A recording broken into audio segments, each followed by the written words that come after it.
Hello students, हमारे YouTube channel Hindi hiker में आप सबका स्वागत है। आज हम राम लक्ष्मण परशुराम संवाद का दूसरा भाग पढ़ेंगे। इससे पहले हम पहला भाग पढ़ चुके हैं, जिसमें हमने तुलसीदास जी के जीवन परिचय और एक काव्यांश की व्याख्या की है। अगर आप में से किसी ने पहले भाग का वीडियो नहीं देखा है तो अवश्य देखें, और इस वीडियो के डिस्क्रिप्शन में भी आपको उसका लिंक दे दिया जाएगा। अगर आपको ये वीडियो पसंद आती है तो चैनल को सब्सक्राइब करें, शेयर करें और लाइक करें। चलिए पढ़ते हैं काव्यांश। दूसरा काव्यांश। पहले काव्यांश में हमने पढ़ा कि राम और लक्ष्मण और परशुराम जी के बीच में वार्तालाप चलती है, जिसमें राम बड़े सहज स्वभाव से उनसे बात करता है, परंतु परशुराम जी का जो क्रोध है वो अधिक बढ़ जाता है और लक्ष्मण उसे सहन नहीं करते और उसका जवाब देते हैं। दूसरे काव्यांश में भी लक्ष्मण परशुराम जी से क्या कहते हैं? लखन कहा हस हमरे जाना, सुनो देव सब धनुष समाना। हंसते हुए,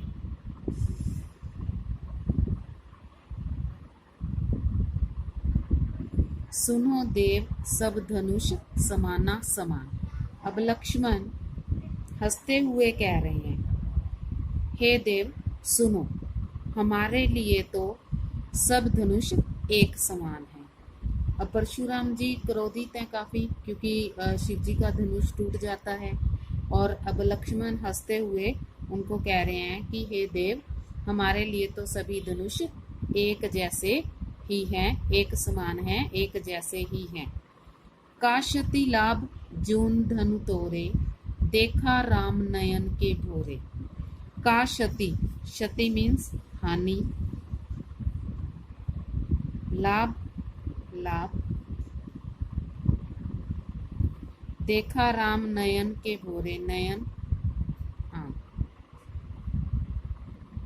अब यहाँ लक्ष्मण जी परशुराम जी से कह रहे हैं कि हमारे लिए तो सब धनुष एक जैसे ही हैं, इस धनुष के टूटने पर क्या लाभ क्या हानि। अब वो उनसे पूछ रहे हैं कि इस धनुष के टूटने पर किसी का क्या लाभ हुआ है, क्या हानि हुई है। देखा राम नयन के भोरे, श्री राम ने तो केवल इसे आंखों से देखा ही था, जिससे वो टूट गया। छुअत टूट रघुपति ने दोसु। छुअत छूते ही, टूटना, रघुपति श्री राम, न दोषु दोष या कसूर। मुनि बिन काज करे कतरोसु। बिन काज बिना कारण, बिना कारण, रोसु क्रोध। अब यहाँ लक्ष्मण परशुराम जी से कह रहे हैं कि श्री राम ने सिर्फ आंखों से इसे देखा ही था और उनके छूते ही ये टूट गया। इसमें श्री राम का कोई दोष नहीं है, कोई कसूर नहीं है। हे मुनि, आप बिना कारण के ही क्रोध कर रहे हैं। करिए कतरोसु, क्रोध कर रहे हैं। बोले चिते परसु की ओरा, रे सठ सुने ही सुभाऊ ने मोरा। परसु फरसा एक शस्त्र है जो कुल्हाड़े की तरह होता है, जो परशुराम के हाथ में। रेसठ सुने ही सुभाऊ ने मोरा। सठ यहाँ दुष्ट के लिए प्रयोग हुआ, सुभाऊ स्वभाव।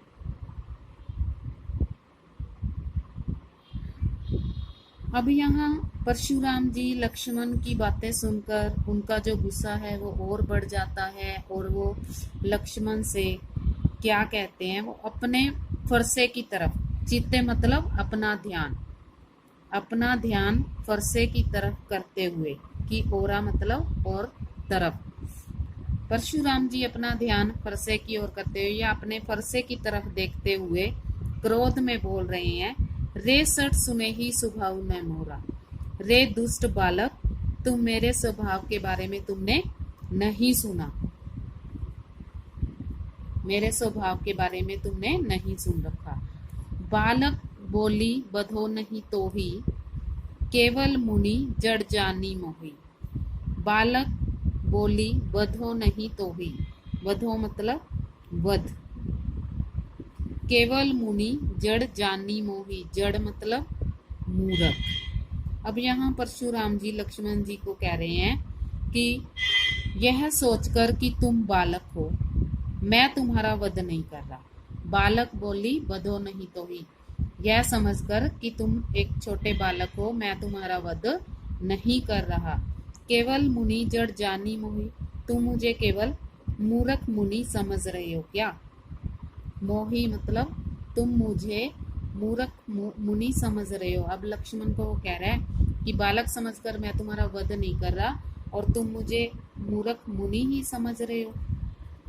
बाल ब्रह्मचारी अति को ही, विश्व विदित क्षत्रिय कुलद्रोही। अब परशुराम जी अपने बारे में बताते हैं लक्ष्मण को कि मैं बाल ब्रह्मचारी, ब्रह्मचारी यानी कि ब्राह्मण, अति को ही, अति मतलब बहुत, को ही मतलब क्रोधी। अब वो उसको अपने बारे में बता रहे हैं कि मैं बाल ब्रह्मचारी हूँ और बड़ा क्रोधी व्यक्ति हूँ। विश्व विदित, विश्व विदित सारा संसार, विदित मतलब जानना। क्षत्रिय कुलद्रोही, क्षत्रियों का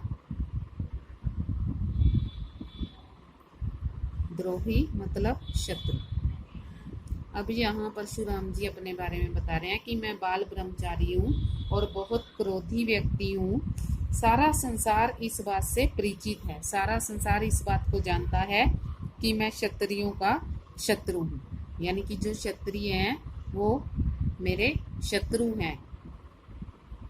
भुजबल भूमि भूप बिन कीन्ही, विपुल बार मही देव दीनी। अब यहाँ परशुराम जी अपनी प्रशंसा कर रहे हैं, अपने बारे में बता रहे हैं कि उन्होंने क्या क्या किया हुआ है। भुजबल भुजाओं का बल, भुजाओं का बल। भूमि धरती, भूप बिन राजा, भूप राजा। विपुल बार, विपुल मतलब बहुत। महिदेवन देवता। अब यहाँ फिर परशुराम जी लक्ष्मण को बता रहे हैं कि क्षत्रियों के वह शत्रु हैं और उन्होंने बहुत बार इस धरती को अपनी भुजाओं के बल से अनेक बार राजाओं से रहित कर दिया है। बिन मतलब रहित कर देना, राजाओं को खत्म कर दिया उन्होंने अपनी भुजाओं के बल से। और बहुत बार ये पृथ्वी उन्होंने देवताओं को दान में दे दी है। सहस्र बाहुभुज छेद निहारा, पर्स बिलोक महीप कुमारा। सहस्र बाहुभुज, सहस्र बाहु एक राजा था जिसकी 1000 भुजाएं थी। सहस्र बाहु परशुराम जी का शत्रु था क्योंकि सहस्र बाहु ने ऋषि जमदग्नि जो कि परशुराम जी के पिता थे, उनकी कामधेनु गाय को बलपूर्वक उसका अपहरण कर लिया था, जिससे परशुराम जी को बहुत क्रोध आया और उन्होंने उसकी जो 1000 भुजाएं थी वो काट दी, उन्हें मार डाला।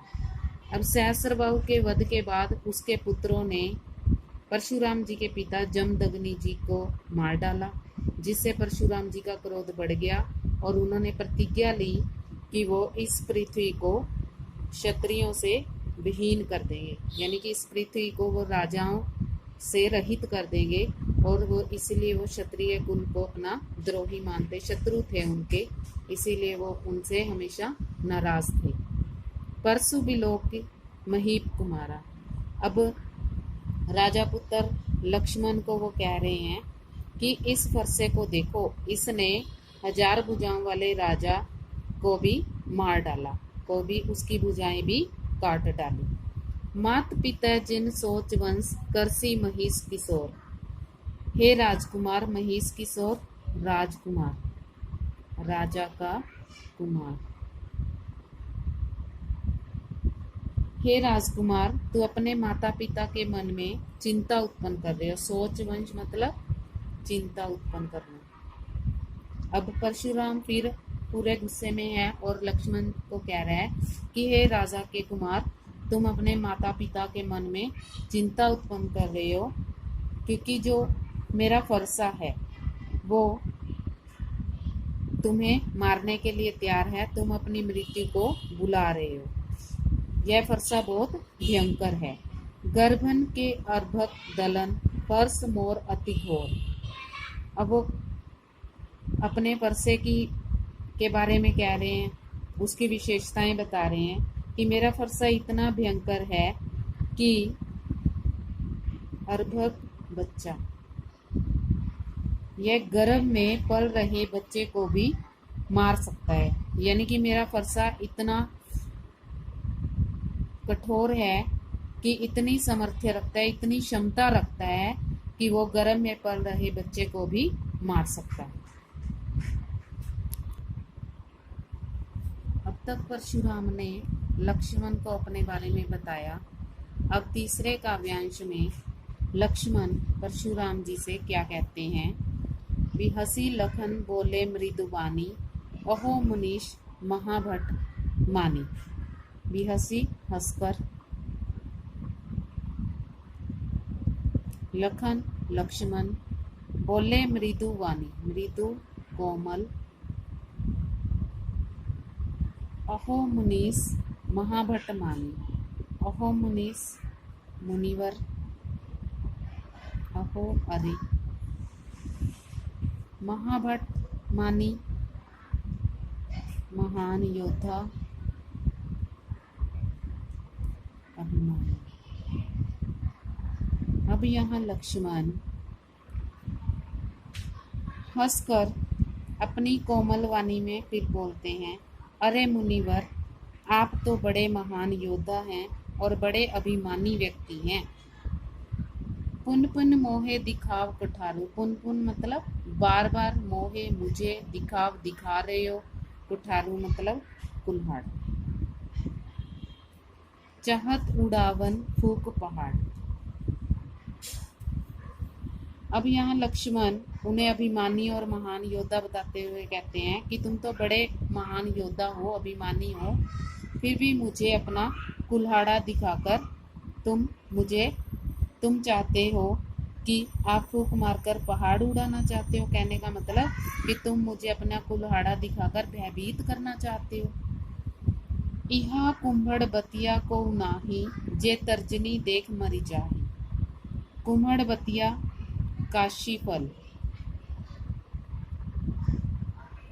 अब लक्ष्मण अपने लिए कह रहा है कि ये कोई काशी फल नहीं है। काशी फल जो उंगली करने पर सड़ जाता है, तर्जनी अंगूठे के साथ वाली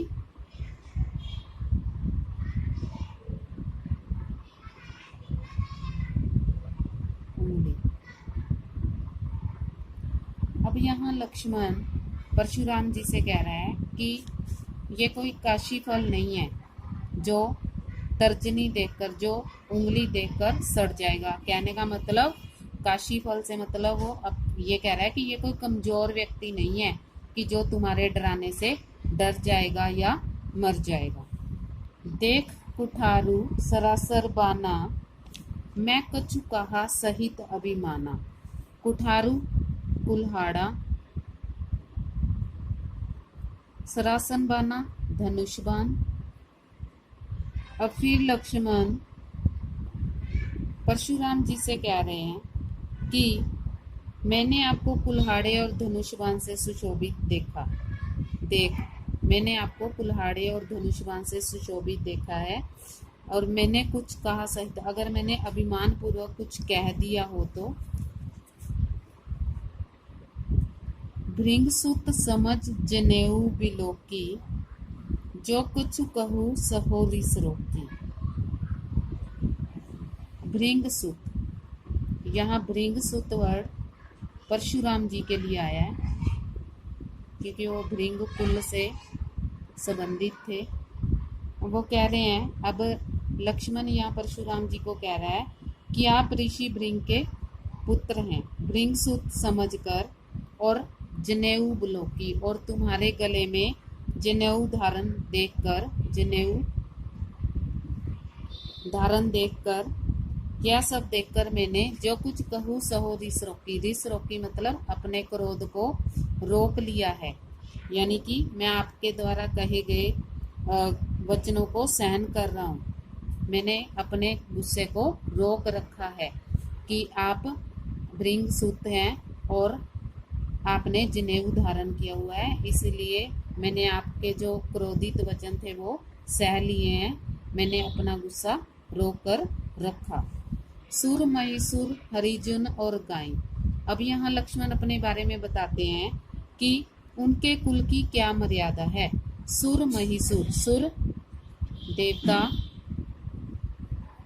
महिसुर ब्राह्मण, हरिजन भक्त और गाय। हमरे कुल इन पर न सुराई।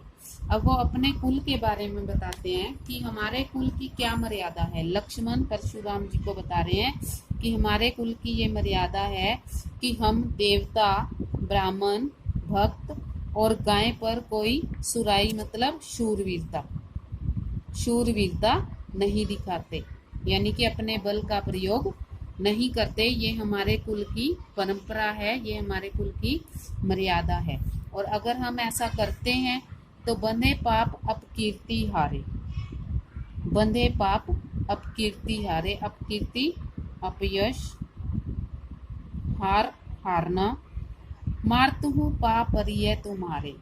मारतुहु मारना, पा पैर, परिय पढ़ना तुम्हारे।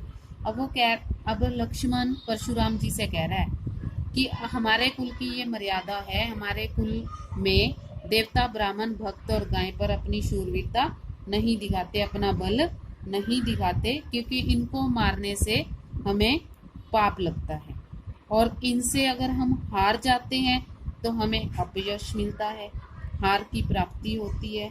और वो उनको कह रहा है कि इसलिए यदि आप हमें मारोगे भी ना तो भी हम तुम्हारे पैर ही पकड़ेंगे, मैं तुम्हारे चरण ही पकड़ूंगा। परशुराम जी से लक्ष्मण कह रहा है कि हम अपने कुल की परंपरा नहीं तोड़ते। अगर हम अपने कुल की परंपरा तोड़ेंगे, परंपरा में क्या आता है कि वो देवता, ब्राह्मण, भक्त और गाय पर अपनी शूरवीरता नहीं दिखाते। और परशुराम जी भी ब्राह्मण हैं, इसीलिए वो कह रहे हैं कि अगर हम ये सब करते हैं तो हमें पाप भी लगता है और हमारी हार भी होती है। और अगर तुम हमें मारोगे भी तो भी हम तुम्हारे चरण ही स्पर्श करेंगे, हम तुम्हारे पैर ही पकड़ेंगे। कोटि कुलिसम वचन तुम्हारा, व्यर्थ धरु धनुबान कुठारा। अब फिर परशुराम जी पर व्यंग्य करते हुए कह रहे हैं कि कोटि करोड़ों, कुलिस कठोर, सम समान, कुलिस में कठोर में वज्र आ जाता है। व्यर्थ धरु धनुबान कुठारा। व्यर्थ मतलब बेकार, धनुबान धनुष बाण, कुठारा कुल्हाड़ा। अब यहाँ लक्ष्मण परशुराम जी को कह रहा है कि आपके जो वचन हैं वो करोड़ों वज्रों के समान है। वज्र एक शस्त्र है जो दधीची ऋषि की हड्डियों से बना है। अब वो कह रहा है कि तुम्हारे जो वचन हैं, तुम जो बोलते हो, जो भाषा तुम बोलते हो, वो करोड़ वज्रों के समान है। तुमने तो व्यर्थ में ही धनुष और कुल्हाड़ा धारण किया हुआ है। कहने का मतलब तुम्हारे जो बाण है वो किसी वज्र से कम नहीं है, किसी शस्त्र से कम नहीं है। तुमने तो बेकार में ही ये धनुष और कुल्हाड़ा धारण कर रखा है। जो बिलोकी अनुचित कहो, शमो महामुनि धीर। अब लक्ष्मण फिर व्यंग्यात्मक भाषा यानी कि उन पर व्यंग्य कसते हुए फिर कहते हैं कि महामुनि, हे महामुनि, अगर मैंने कुछ गलत कह दिया हो तो क्षमा कर दे। शमु महामुनि धीर, धैर्य धारण करते हुए मुझे क्षमा कर दे। अब लक्ष्मण व्यंग्य कर रहा है, उन पर कटाक्ष किए जा रहा है फिर भी उनको ये कह रहा है कि हे महामुनि, अगर मैंने कुछ गलत कह दिया हो आपको तो मुझे क्षमा कर दे, धैर्य धारण करके आप मुझे क्षमा कर दे। सुनी सरोष भृंगवंश मुनि, बोले गिरा गंभीर। सुनी सरोष, सरोष मतलब क्रोध सहित। भृंगवंश मुनि परशुराम जी के लिए आया है। ये सब सुनकर फिर क्रोधित होकर परशुराम जी गंभीर वाणी में बोलते हैं। गंभीर वाणी में बोलकर फिर वो लक्ष्मण को आगे कहते हैं। परशुराम जी लक्ष्मण से क्या कहते हैं, शेष भाग हम अगली वीडियो में पढ़ेंगे। अगर आपको वीडियो पसंद आती है तो चैनल को सब्सक्राइब करें, शेयर करें और लाइक करें। धन्यवाद।